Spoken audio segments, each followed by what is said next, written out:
Huwag ka mataranta.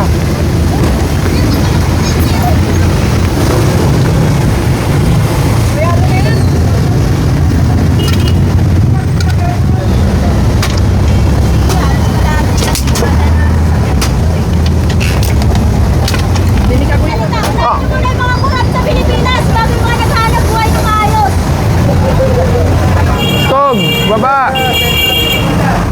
Pati sa kabila, ayun, sa kanan. Halangan nyo. Skog, yung ano, pakilinis ha, parang may vendor sa ilalim. Saan nakaiwan? Ikaw po sumagot. Hindi, ikaw nga magturo sa akin, saan mo iniwan? Para... Sir, mga ganyan, dapat yung mga motor ang hinakarga nyo.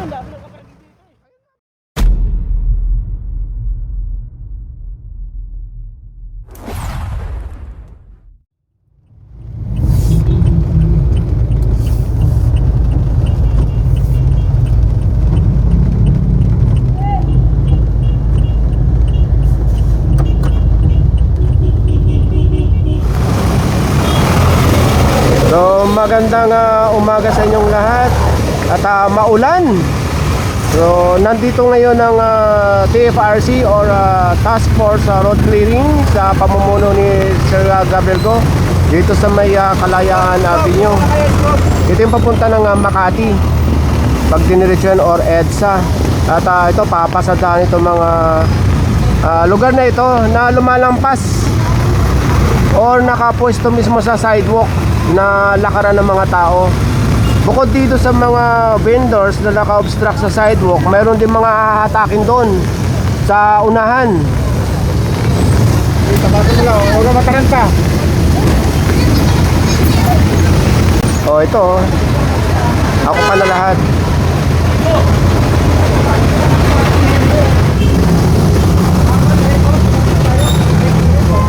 Pinatatabi lang yung mga paninda, pero yung tungtungan makukumpis ka. Yung mga nakapatong lang sa sidewalk.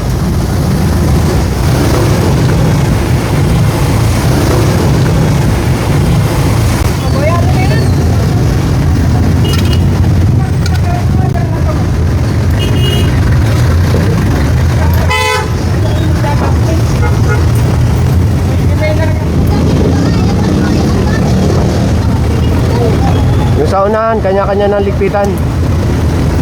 Balikan natin yan. Dito sa unahan.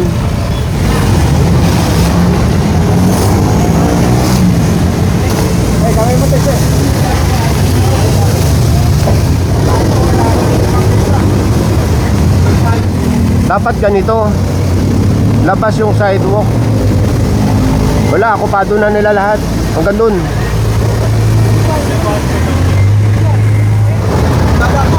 Hello po. Ito. Shoutout mo ako. O yan, shout out. Joey. O yan. O si Sir Joey o. O yan. Yung mga. O yan.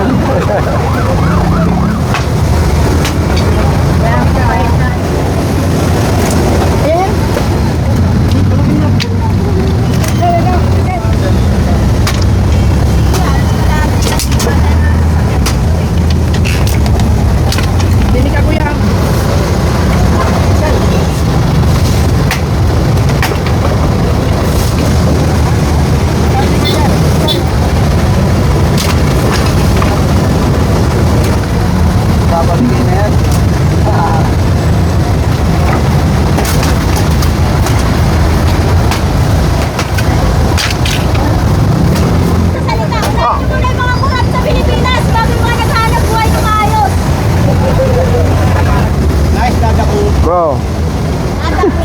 Hello po. Ayan, good morning. Good morning po. Good morning. Good morning. Alam na namin yan.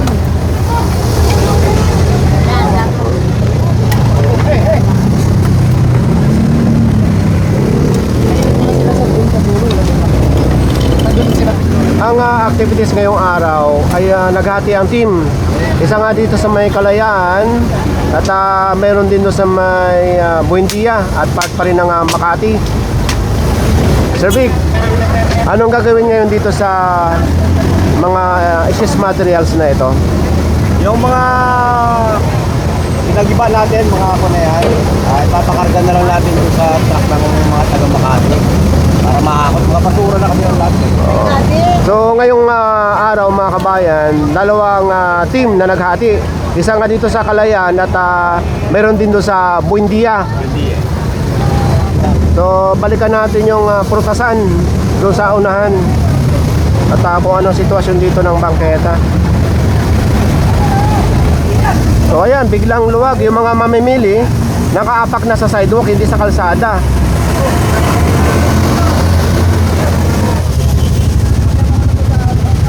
So ito, lumabas na yung bangketa. Dapat ganyan. Labas ang bangketa.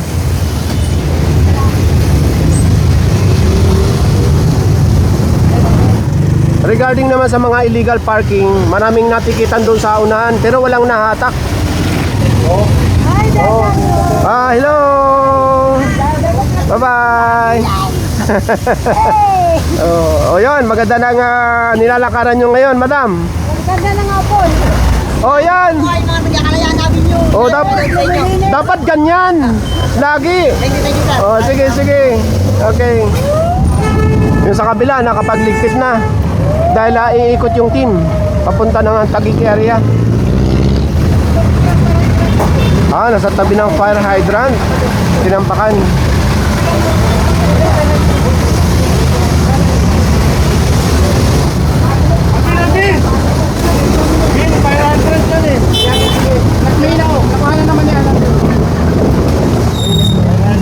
Ayan, maluwag na. Thank you. Bye-bye. Mag-u-turn itong team ng clearing operation sa ilalim na tulay at doon naman sa kabila. Galing tayo sa kabila kanina, nag-u-turn dito sa ilalim ng tulay at nadaanan yung isang kotse doon sa yung tricycle na nakapark sa ilalim. At yung ibang kalat dito, pinaayos na rin ng scope. So andito tayo sa kabila, papunta ng C5 yung direction natin. Hindi pa rin tumitigil ang ulan. Ito na si Sir Gab. Hi Sir Gab, good morning. Good morning. Umuulan na. Walang ulan-ulan sa atin. Walang ulan-ulan. Ulan lang yan. Ay, yung radyo ko, naiwan ko.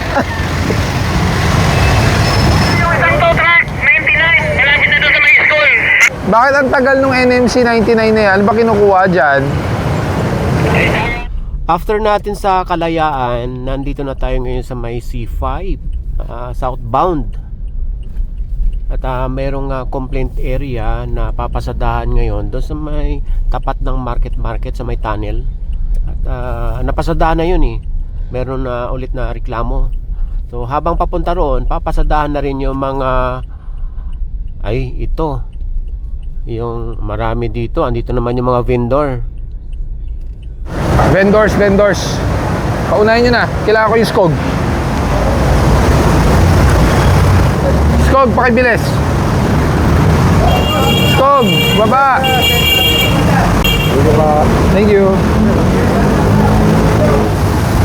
Nasa kabila yung lamesa.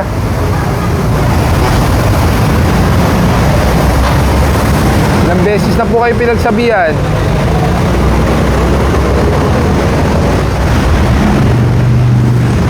Bigat nyo na, nabuhat niya ate, bigat naipit ang scoop. Skog, split out nga kayo. Meron dito sa ilalim ng tunnel, tapos meron din nasa kabila yung upuan.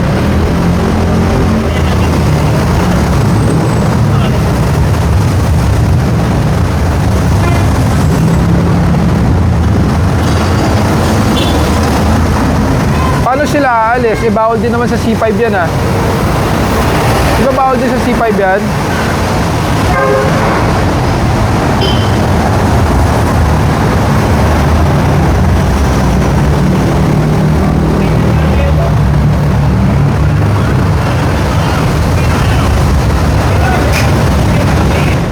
After natin doon sa may emergency bay, ito na nga yung sinasabi ko kayo na may tunnel dito sa tapat ng market. Ginagawang tambayan yung tunnel mismo. Ayan, may armored car pa. Ayan, marami Kahit naka-hazard, ulihin natin. Tingnan yung armored car.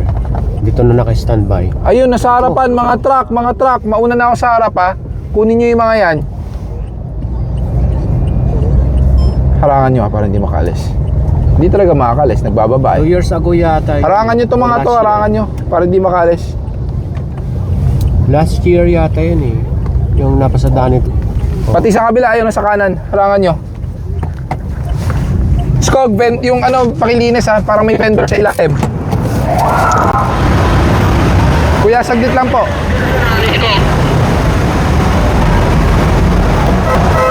Yung jeep ata, stalled eh. Pwede nyo itow yan pag stalled yan.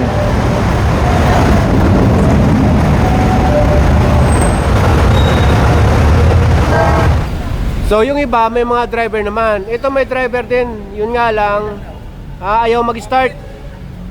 So mahahatak na ito. So ibig sabihin, dito lang siya talaga nakatambay.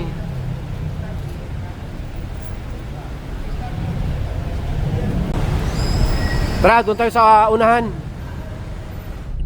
Hindi natin napapansin. Alas 12 na pala ng tanghali oh. Hindi kasi mainit eh. Maulan. Hanggang ngayon oh, umaambon pa.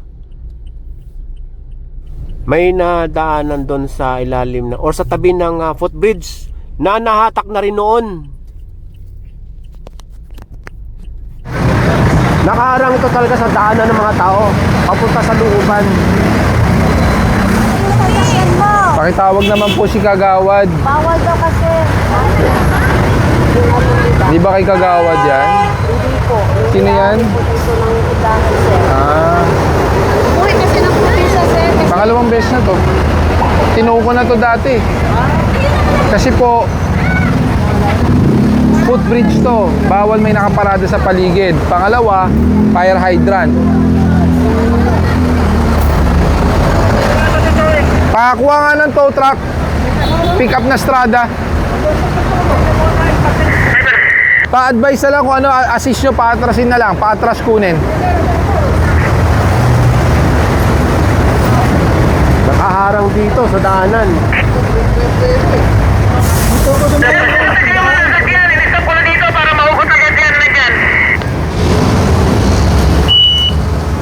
Babanti daw ng mga sasakyan. Kahit ticket na lang, sir. May ticket po. May ticket po talaga. Pero dadalhin pa rin po niya. Wala naman kayong driver eh. Paano nyo alisin ngayon yan? Kaya nga po. Hindi sabihin. Kahit ticket na lang po. Kahit hindi na lang po dadalhin. Parang abuso na po sa pakiusap kasi pangalawang beses na to eh. Ako rin po yung humuli dito nun. Dito rin po nakaparada. Ito pag ano, parang hindi makaharang.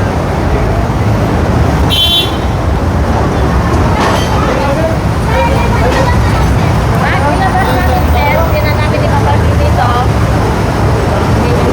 Oh, sige sa susunod. Pero, ay hindi po. Kita na lang po ngayon. Hindi po.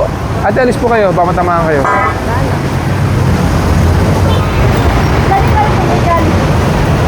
Hindi po namin napansin, ma'am. Alin? Kuya? Pakitawag nga. Sa inyo ba yun nandito? Halika!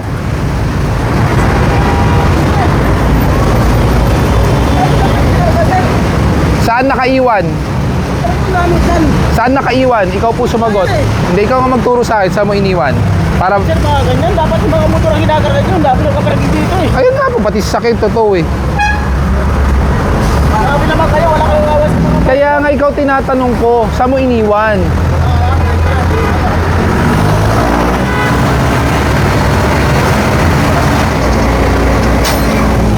Sige!